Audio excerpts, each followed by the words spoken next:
आज के इस एक्सप्लेनर में हम दुनिया की सबसे रहस्यमयी जनजाति सेंटिनेली की एक ऐसी सच्चाई पर बात करेंगे जो अक्सर छुप जाती है। आमतौर पर लोग बस यही मान लेते हैं कि ये लोग बिना सोचे समझे हमला करने वाले आदिम योद्धा हैं। लेकिन रुकिए, अगर हम मौजूदा सबूतों और घटनाओं का गहराई से विश्लेषण करें तो तस्वीर एकदम अलग नजर आती है।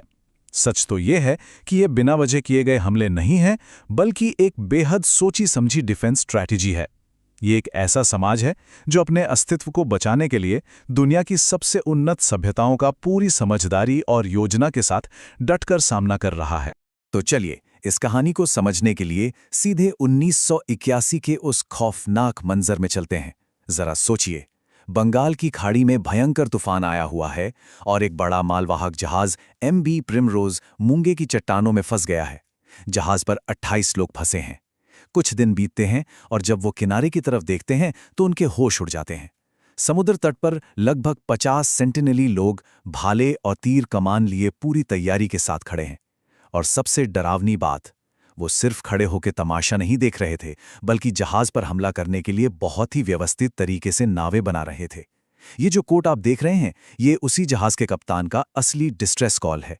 खराब मौसम ने उन्हें बचा लिया, लेकिन इस घटना ने दुनिया को साफ दिखा दिया कि ये जनजाति अपनी सीमाओं की सुरक्षा को लेकर कितनी ज्यादा सतर्क है।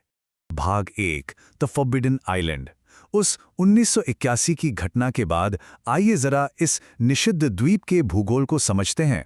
नॉर्थ सेंटिनल द्वीप भारत के अंडमान और निकोबार का ही एक हिस्सा है। करीब 72 वर्ग किलोमीटर में फैला ये एक बहुत ही छोटा सा द्वीप है जो पूरी तरह से घने जंगलों से ढका हुआ है। इसके चारों ओर उथला समुद्र है और खतरनाक मूंगे की चट्टानें हैं। एक तरह से कुदरत ने इसे एक अभेद्य किले में बदल दिया है। लेकिन यहां जो आंकड़ा सच में दिमाग घुमा देता है वो है 60,000। जी हां, माना जाता है कि यह जनजाति यहां पिछले 60,000 सालों से रह रही है। ये शायद मानव इतिहास की उस पहली लहर का हिस्सा है जो अफ्रीका से बाहर निकली थी। इतने हजारों सालों से उन्होंने अपनी उसी प्राचीन जीवन शैली को बिल्कुल जस का तस सहेज कर रखा है। दूसरा भाग, संपर्क का हिंसक इतिहास। अब ये सवाल उठना बहुत लाजमी है कि आखिर ऐसा क्या हुआ जो ये बाहरी लोगों से इतनी नफरत करते हैं। जवाब इतिहास के कुछ बेहद दर्दनाक पन्नों में है। आइए इस टाइमलाइन पर नजर डालते हैं कि ये सब कैसे शुरू हुआ। 1867 में निन्वे जहाज वहां गिरा, क्रू पर हमला हुआ। 1974 में नेशनल ज्योग्राफिक की टीम पर तीरों की बारिश हुई और 1981 का MV प्रिमरोज वाला किस्सा तो हमने अभी देखा ही। लेकिन इस पूरी टाइमलाइन में 1880 की एक घटना ऐसी है जिसने इस जनजाति की मानसिकता को हमेशा के लिए बदल कर रख दिया। ये 1880 का वाकया किसी बुरे सपने जैसा था। मॉरिस विडाल पोर्टमैन नाम के एक ब्रिटिश नौसेना अधिकारी ने विज्ञान और रिसर्च के नाम पर द्वीप पर घुसपैठ की। आदिवासी घबराकर जंगलों में छिप गए, लेकिन उसने एक बुजुर्ग जोड़े और 4 छोटे बच्चों को पकड़ लिया और उन्हें पोर्ट ब्लेयर ले गया। इसका नतीजा बेहद खौफनाक रहा। बाहरी बीमारियों से लड़ने की इन आदिवासियों के शरीर में कोई ताकत नहीं थी। वो बुजुर्ग जोड़ा बहुत तेजी से बीमार पड़ा और उनकी मौत हो गई। अंग्रेज घबरा गए और उन्होंने उन डरे हुए बच्चों को कुछ तोहफों के साथ वापस द्वीप पर छोड़ दिया। मानव विज्ञानियों का स्पष्ट मानना है कि विदेशी बीमारियों और अपनों के अपहरण के इस भयानक आघात ने ही उस समाज में एक ऐसी दहशत पैदा की जो पीढ़ी दर पीढ़ी आज तक चली आ रही है। तीसरा भाग, सरलता, भाषा और संस्कृति। अब वक्त है उन मिथकों को तोड़ने का जो इन्हें सिर्फ पाषाण युग का आदि मानव मानते हैं। ये स्लाइड बहुत ही शानदार तरीके से एक बात साबित करती है कि सेंटिनेली लोग समय के साथ रुके नहीं हैं। जब MV प्रिमरोज और निनेवे जैसे लोहे के जहाज उनके किनारों पर टूटे तो उन्होंने क्या किया? उन्होंने उस लोहे को निकाला और अपने तीरों को अपग्रेड करने के लिए उसका इस्तेमाल किया। ये पाषाण युग से सीधे लौह युग में एक जबरदस्त छलांग थी। वो सिर्फ बचे हुए नहीं हैं, बल्कि बाहरी दुनिया से मिलने वाले संसाधनों को बड़ी ही चतुराई से अपने फायदे के लिए इस्तेमाल करना जानते हैं। अगर हम मानव शास्त्रीय डेटा देखें तो कुछ दिलचस्प चीजें सामने आती हैं। डाइट काफी सामान्य है। मछलियां, कछुए, फल, शहद। आग के लिए ये बिजली गिरने से लगी प्राकृतिक आग को ही बचाकर रखते हैं। लेकिन जरा भाषा वाले कॉलम पर गौर कीजिए। इनकी भाषा पूरी तरह से अवर्गीकृत है। जब पड़ोस के अन्य अंडमानी आदिवासियों ने इनकी बोली सुनी तो उन्हें एक सिंगल शब्द भी समझ नहीं आया। इसका सीधा सा मतलब है कि सेंटिनेली लोग अपने आसपास के पड़ोसियों से भी हजारों सालों से पूरी तरह कटे हुए हैं। और अगर हम स्पेस से मिले लेटेस्ट सैटेलाइट डेटा को देखें तो वो एक बहुत ही एक्टिव और डायनामिक समाज नजर आते हैं। ऐसा नहीं है कि वो बस जंगलों में बैठे हैं। इमेजरी दिखाती है कि तटों पर साफ पैदल रास्ते हैं जो निगरानी चौकियों को जोड़ते हैं। उन्होंने नाव बनाने के लिए जंगल के कुछ हिस्से साफ किए हैं।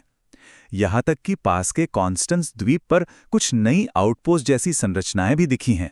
मतलब साफ है, वो सक्रिय रूप से अपने पर्यावरण को मैनेज कर रहे हैं और समुद्र से आने वाले खतरों पर नजर गड़ाए बैठे हैं। चौथा भाग, दुर्लभ शांतिपूर्ण मुठभेड़। इस पूरे हिंसक इतिहास में कुछ पल ऐसे भी आए जब न तीर चले और न ही भाले। साल 1991 में एक बहुत बड़ा ब्रेक थ्रू मिला और इसका श्रेय जाता है भारतीय मानव विज्ञानी मधुमाला चट्टोपाध्याय को। उनकी मौजूदगी ने पूरे डायनामिक्स को ही पलट दिया। जब ये रिसर्च टीम वहां गई तो पहली बार सेंटिनली लोग बिना हथियारों के पास आए और पानी में उतरकर सीधे रिसर्चर्स के हाथों से नारियल लिए। रिपोर्ट्स बताती हैं कि जब एक पुरुष ने तीर तानने की कोशिश की तो एक सेंटिनली महिला ने उसका धनुष नीचे करवा दिया। टीम में एक महिला का होना उनके लिए एक साफ मैसेज था कि ये लोग हमलावर नहीं हैं। ये एक बहुत ही दुर्लभ और ऐतिहासिक पल था। पांचवां भाग, आधुनिक त्रासदियां और खतरे। दुर्भाग्य से शांति का वो दौर बहुत छोटा था। 21वीं सदी में हमारी हाइपर कनेक्टेड दुनिया का इस द्वीप से टकराव जारी है। अब इस स्लाइड में जो सबसे कमाल की बात है वो है उनकी सर्वाइवल इंस्टिंक्ट। 2004 में हिंद महासागर में वो भयानक सुनामी आई जिसने सब कुछ तबाह कर दिया। लेकिन जब भारतीय तटरक्षक बल का हेलीकॉप्टर ये देखने गया कि कोई बचा भी है या नहीं, तो उन्होंने क्या देखा? वो बिल्कुल सुरक्षित थे।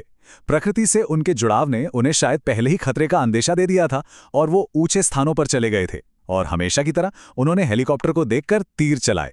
ये दुनिया को बताने का उनका तरीका था कि हम जिंदा हैं और हमें तुम्हारी कोई जरूरत नहीं है। आधुनिक समय की ये घटनाएं बहुत ही तटस्थ रूप से एक कड़वी सच्चाई बयान करती हैं। 2006 में 2 मछुआरे गलती से वहां पहुंच गए, उनकी हत्या हो गई। 2018 में एक अमेरिकी मिशनरी जॉन चाउ ने धर्म परिवर्तन के इरादे से अवैध रूप से वहां कदम रखा और उससे भी अपनी जान गंवानी पड़ी। और अभी 2025 में एक यूट्यूबर को वहां डाइट कोक छोड़ने के अजीबोगरीब प्रयास के लिए गिरफ्तार किया गया। ये सारी घटनाएं बार बार साबित करती हैं कि इस द्वीप पर किया गया कोई भी अवैध प्रवेश हमेशा खतरनाक साबित होता है। उनकी अलगाववादी नीति बिल्कुल स्पष्ट है। छठा और अंतिम भाग, क्यों अलगाव ही अस्तित्व है। इन सब बातों के बाद अब हमें समझना होगा कि इस द्वीप को अकेला क्यों छोड़ दिया गया है। तो इस पूरे मामले में सबसे क्रूशियल पॉइंट ये है कि उनकी ये जो भयंकर शत्रुता है वही दरअसल उनके समाज की असली इम्यून सिस्टम है। उनके पास फ्लू या खसरे जैसी साधारण बीमारियों से लड़ने की भी कोई बायोलॉजिकल ताकत नहीं है।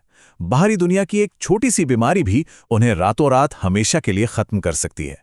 इसीलिए 1956 के कानून के तहत वहां एक सख्त नो कॉन्टैक्ट बफर जोन बनाया गया है। यह कानून सिर्फ हमें उनके तीरों से बचाने के लिए नहीं है, बल्कि मानव इतिहास के एक बिल्कुल अनोखे और प्राचीन अध्याय को विलुप्त होने से बचाने के लिए है। तो इस एक्सप्लेनर के अंत में ये स्लाइड हमारे सामने एक बहुत ही गहरा सवाल छोड़ जाती है। आज जब हमने दुनिया का कोना कोना नाप लिया है और हर चीज़ गूगल मैप्स पर है, तो क्या हमारी इंसानी जिज्ञासा की कोई तो नैतिक सीमा होनी चाहिए? अगर किसी प्राचीन समाज के जिंदा रहने की इकलौती शर्त उनका पूरी तरह से अलग थलग रहना है, तो क्या उन्हें उनके हाल पर छोड़ देना ही हमारी सबसे बड़ी समझदारी नहीं है? इन सबूतों और घटनाओं को देखकर शायद यही लगता है। खैर, सोचने के लिए यह एक बहुत बड़ा सवाल है।